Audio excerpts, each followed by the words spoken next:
We do for mic checks, and we just count because we don't know what else to say during an awkward moment of a mic check.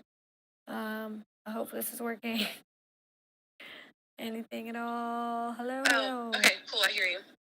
All right, awesome. Here's Rebecca. This is me talking to Brittany and also Sam. Hi, Sam.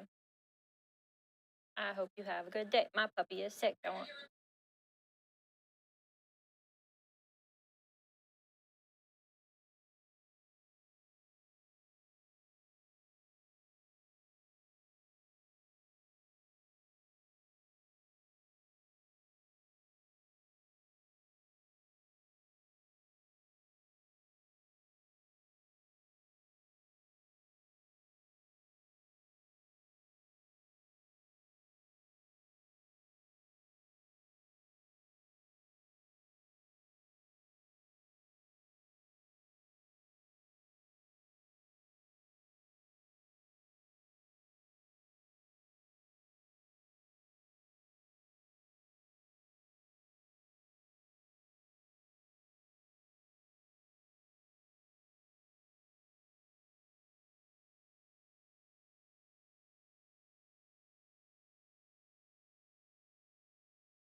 Good morning and happy Thursday. Welcome to the Morning Sprint. I'm Brittany Weir, and as you can see, Daphne has the day off. So you've got me and we've got the fabulous Rebecca behind the scenes working the switcher for us. Good morning, Rebecca. All right, so we want to start you guys off with a little teaser video like we always do. I absolutely love this story, but take a look at these birds right here. Sometimes the family you find yourself means just as much as the family that you were born into. The Flamingo chicks fitting in with a new flock that's coming up in just a few minutes. You'll kind of stick around and hear that story. But first, we want to start off with some parking news happening here in the Star City. So more gateless parking could be coming to Roanoke. The city is looking to change the center and the square parking garage to be gateless. So similar to open lots in the city, you'd be able to pay for a spot through a QR code on your phone.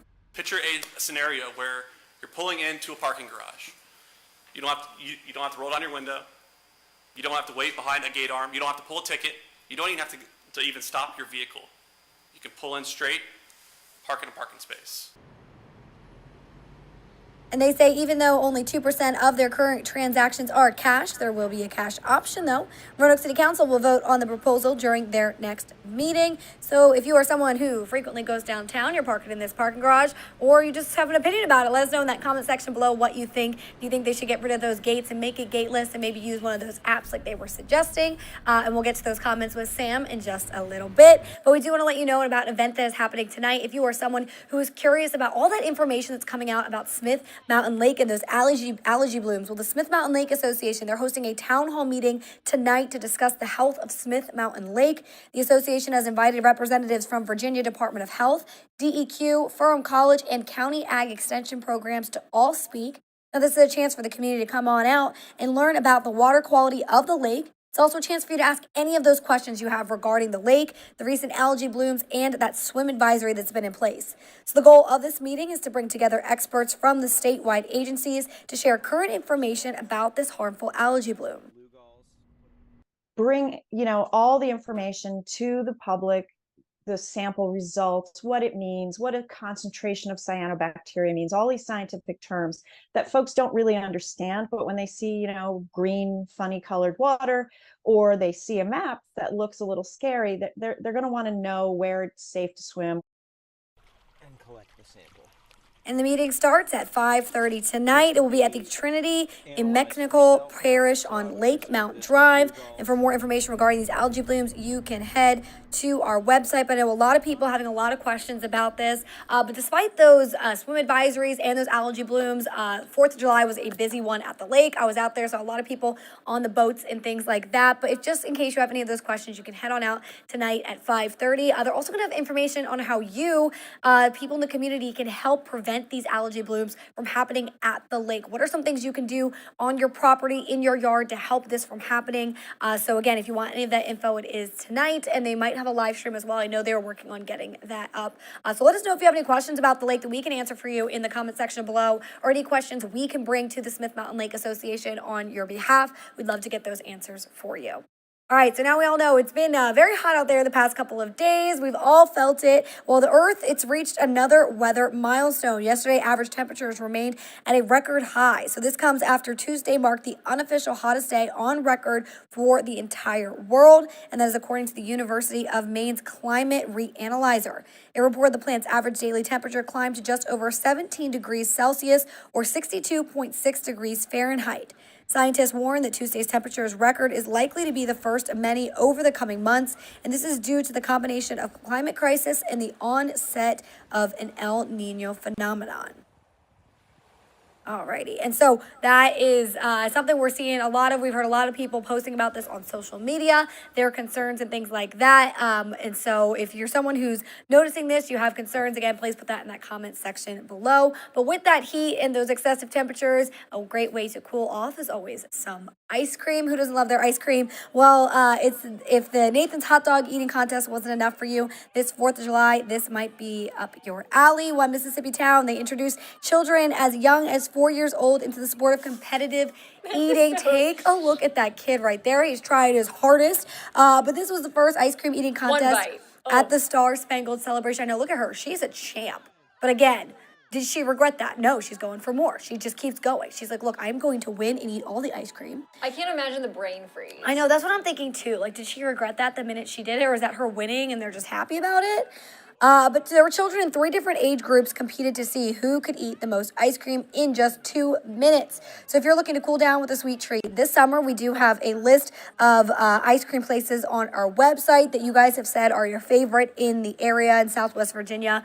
But again, this is just an interesting competition to introduce to kids so young. But again, I want to know what the brain freeze was like. Is this something you guys think you would want to compete in or want your kids to compete in? I mean, I love my ice cream, but only 2 minutes. Like, I want to enjoy it. I know. I mean, I wouldn't want to take them home or like in a car right after that. I would just let them digest. But okay, so if you look at your screen right now, we have the list of what you guys have said and voted on as your favorite ice cream places. So I think, I don't know if this is in order or not, but there's Blue Cow on there. Always a good one. I just went this week.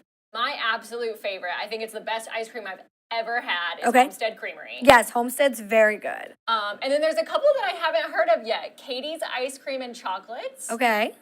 Lickety Split. I've heard of Lickety Split. In Vinton. Yes. Obviously Rookies. Rookies is a golden. Yes, that's a good one. And then I really want to go to Chris's Coffee and Custard. I haven't been there yet. They're very good. So we love Chris's Coffee and Custard. They're so sweet there, the staff.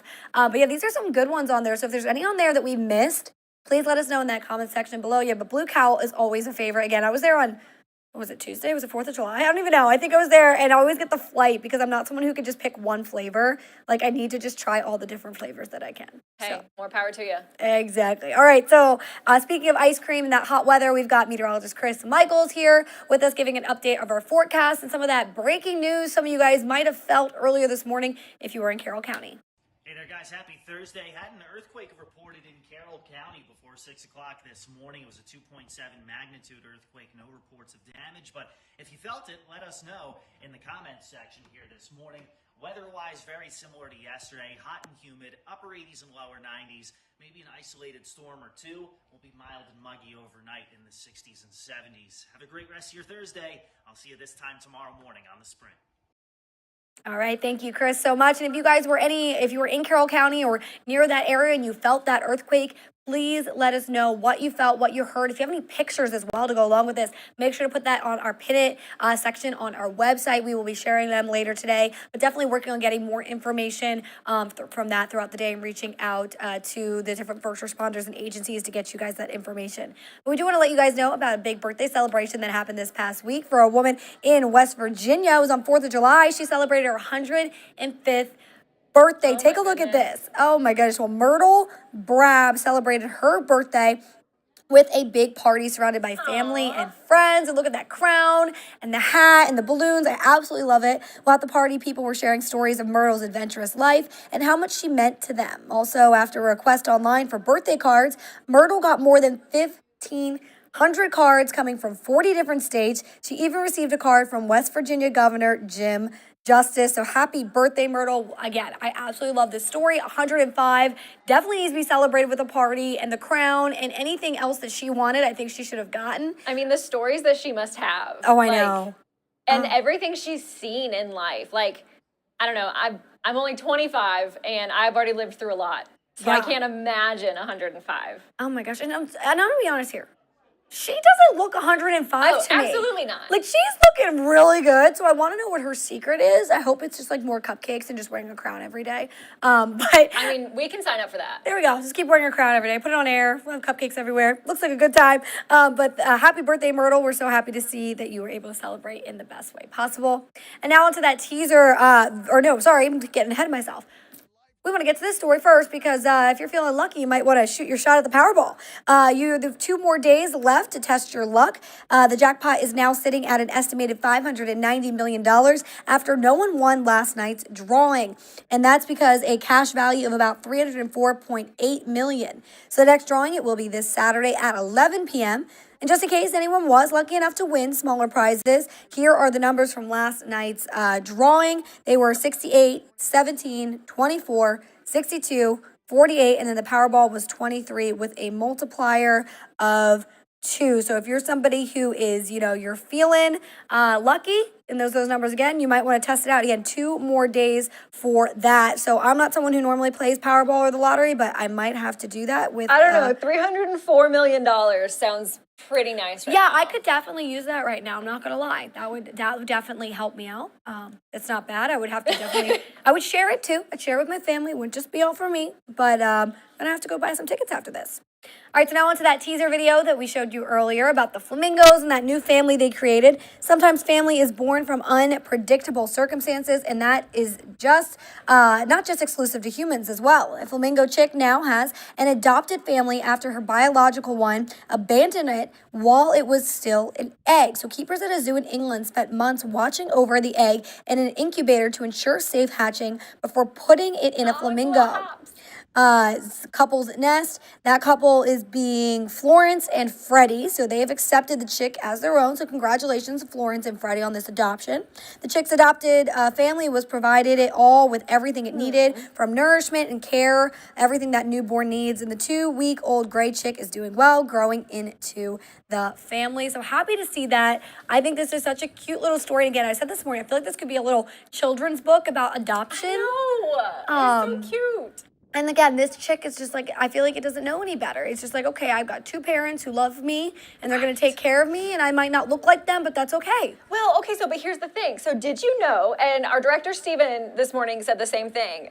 And so, you know me, Daphne would say I belong on a trivia team because I have all the random facts. Okay. So flamingo chicks are gray. Yes. Until they consume shrimp. Yes. And the shrimp makes them pink. Yes. No, I did know that the shrimp made them pink. So like this little gray little fluffy buddy is gonna look like Florence and Freddie. Like it's gonna look like his little big brothers and sisters and aunties and uncles someday. Oh, I hope so. It's But just I think so it's cute. just so cute. It's adorable, but definitely a fun story. Just share it out of England. So let us know your thoughts on that. If you guys have any cool adoption stories that you want to share with us, let us know. We'd be happy to hear about it. But now we want to check in with our web team. We've got Sam in today for Jasmine, because Jasmine is enjoying a much well-deserved vacation. So we got Sam here. So good morning, Sam. How you doing? Good, how are you? We are doing good on this Thursday, but we want to know your thoughts on that ice cream eating competition. Did you see that? Yeah, I did, and I'm impressed. Yeah, those kids were housing down some ice cream. There was a lot, again, like Rebecca said, maybe wait a little bit before you put them back in the car. Don't want any issues there. And then do you have a favorite ice cream spot here in our area that you like to go to? Yeah, so I actually have a dairy allergy, so it's tough for me to find one, but I love Blue Cow. They always have like the best non-dairy ice cream flavors for anyone who can't eat dairy or who's vegan. Oh, there you go. An option for everybody. I didn't even know that they had that. So that is good to know. All right, so do we have any viewers or comments today? Yeah, we've got some viewers, and we have someone who commented and just saying good morning. So that was Paco. Paco? Okay, good morning, Paco. Thank you so much for joining. Paco! And thank you for, I love that little sing, Rebecca. That was fun. And thank you for leaving your comment. And as always, guys, we'd love to hear from you. So please leave your comments or anything that you want to share with us for the day. It's very easy to do. Also, that pin it, always send in your pictures. Is there anything else you wanted to add, Sam, that I missed? No, you're all good. Thanks, Brittany. All right. Thank you. Have a good Thursday, Sam. Now we want to get you guys to those headlines for the day. So coming up later in our newscast, we have some information. Hold on one second. I am on the UPS strike. They are still reaching an agreement. So we are working to bring you the latest updates on that and what that can mean for your home delivery packages as well. And then we have an update on Smith Mountain Lake for you guys. Anything that they discuss at that meeting tonight at 5:30. We will bring you that and any questions you might have as well.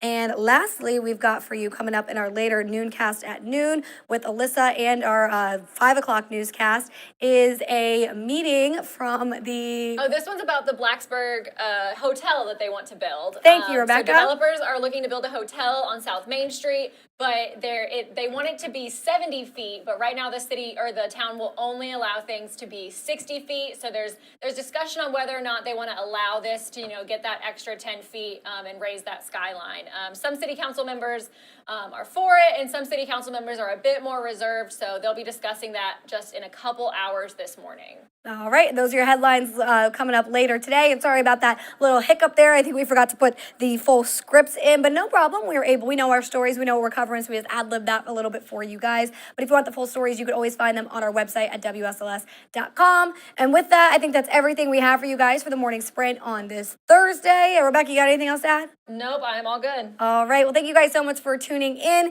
And make And sure. thank you, Paco. Yes, and thank you, Paco, for your comment. We appreciate it. And maybe go enjoy some ice cream today. And make sure to tune back in tomorrow morning at 8 a.m. Jaffney will be back for the morning sprint.